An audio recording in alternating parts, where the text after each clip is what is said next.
Hello, this is my oral presentation in English. 1. Talk about myself. 2.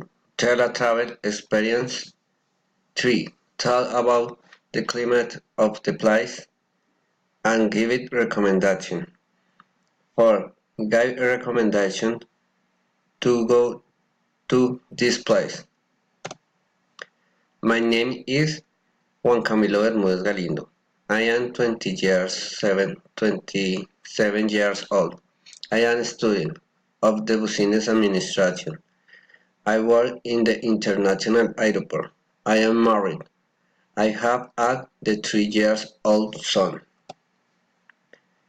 My last vacation was in was in Isa Boyacá. It is a village of the cool temperature. I had to wear many coats. Very close to this town is the lagoon of the Tota, one of the largest on the continent.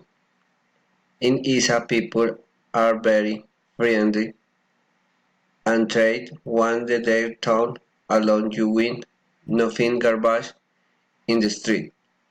Its main attraction is its houses with colonial aspect.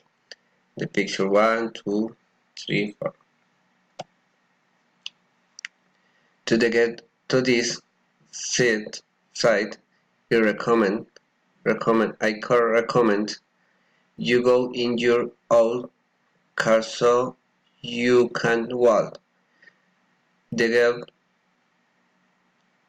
of the light. I also recommend you to wear coats because it is very cool. You should also wear comfortable shoes to take pictures in the viewpoint around the lagoon. I do not recommend that you wear swimsuit size. The temperature of the lagoon it is low and you can fish a cold. Touring the lagoon by bike can be a good option. Thank you.